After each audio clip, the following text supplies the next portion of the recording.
obsession, passion, undying love, genius and madness.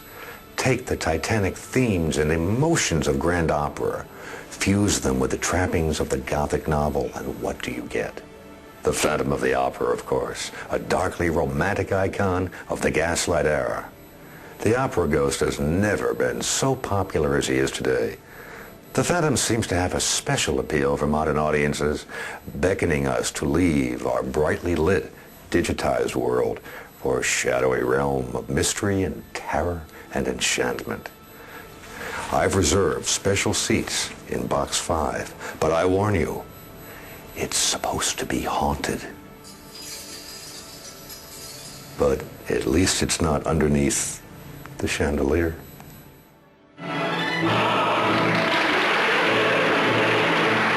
Opera is often regarded as the highest combined achievement of the arts.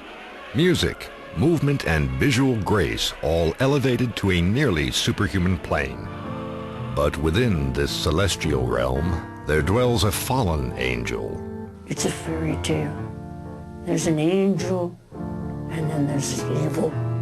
Who or what is the Phantom of the Opera? What does he want? Mademoiselle, soon his spirit will take form and command your love. What does he look like? I saw him, I tell you, all over black. And his eye staring at me. His eye? Eye. One eye in the middle of his forehead. He has a long nose and a big red beard. You make me nervous. And his nose, there is no nose. You really have no nose. And how far will he go in pursuit of his passion?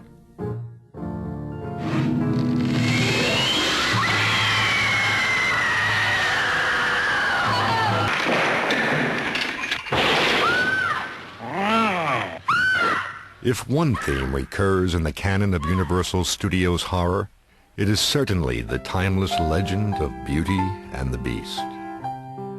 But nowhere has the classic fairy tale been more masterfully elaborated upon than in Universal's The Phantom of the Opera, first made in 1925 with Lon Chaney, followed by an Oscar-winning remake in 1943 featuring Claude Rains as the Phantom, and remade once again in 1962 with Herbert Lom as the disfigured music master, whose story has become one of the most popular romantic narratives of the 20th century.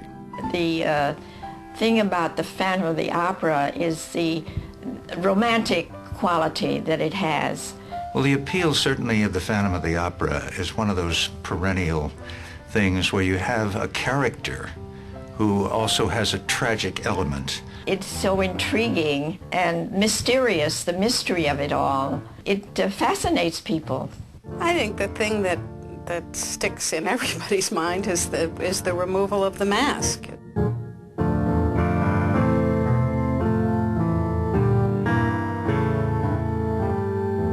Take off that ridiculous mask when you speak to me. Do you hear me? Take it off!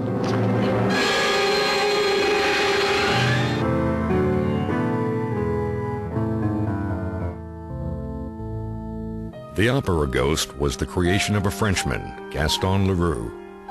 Lawyer, journalist, author of many fantastic novels, but none so enduring as The Phantom of the Opera. First published in 1910, Phantom became a popular success. It told the story of Eric, a horribly disfigured musician who dwells in the catacombs beneath the Paris Opera House, and his unrequited love for a singer named Christine. When his passion is thwarted, a reign of terror ensues. A primary inspiration for Leroux's book was an earlier novel, George du Maurier's Trilby. It told the story of Svengali, a maestro of mesmerism, who possesses the soul and voice of a beautiful young singer. Carl Laemmle, president of Universal Pictures, bought the film rights to Phantom for actor Lon Chaney to follow Chaney's phenomenal success in The Hunchback of Notre Dame. It had all of the elements and the ingredients for a rip-roaring melodrama. And of course, the main thing is, it was a perfect vehicle for Lon Chaney as a follow-up to The Hunchback. Lon Chaney was one of the finest character actors, and he was notable mainly because he was such a great artist at makeup. They called him the man of 1,000 faces. His range was incredible, and of course he was perfect for silent movies because he could express in pantomime so much without having to speak. Like Hunchback, Phantom would be a tremendous undertaking for a small company like Universal. There was a great emphasis on westerns, on comedies, on things that rural audiences would like.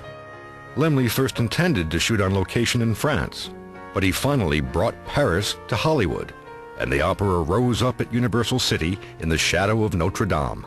It was a very elaborate, very expensive production, and the stage was an exact replica of the Paris Opera House. The set for the Opera House was actually newly constructed for the 1925 version, and it was one of the first, if not the first, steel structure sets built on the Universal lot. And it was quite a deal at that time. And because it was such an incredible set, they were able to use it time after time for many productions, including the 1943 production.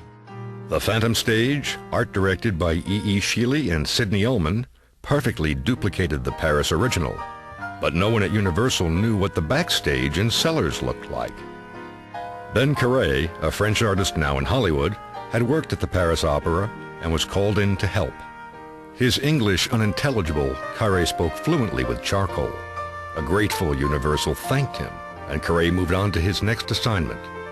Nearly half a century would pass before Carré would actually see the film and learn how carefully his designs had been executed. Such an exquisitely designed production required an especially attractive leading lady. The coveted role of Christine went to a relatively unknown ingenue named Mary Philbin. Mary Philbin and I were neighbors in Chicago. She was 6 years older than I, but a beautiful, beautiful girl, just exquisitely beautiful. And at the time, Universal was having a beauty contest, and my father urged her to send a picture, and she did, and she won a contract. Mary was not of this world, really, not of this age. She was extremely shy. She was a lovely, sweet, gentle human being. Lon Chaney's screen persona was the complete antithesis of Mary's, the beast to her beauty. And although Chaney was unparalleled as a master of grotesque makeup, Phantom would put even his talent to the test. The concept of the death mask comes from the book. So this is Christine describing to Raoul. Suddenly, I felt a need to see beneath the mask. I wanted to know the face of the voice. And with a movement which I was utterly unable to control, swiftly my fingers tore away the mask. If I lived to be 100, I should always hear the superhuman cry of grief and rage which he uttered when the terrible sight appeared before my eyes. I fell back against the wall, and he came up to me, grinding his teeth. And as I fell upon my knees, he hissed mad, incoherent words. Leaning over me, he cried, "Look, you want to see? Feast your eyes, glut your soul on my cursed ugliness."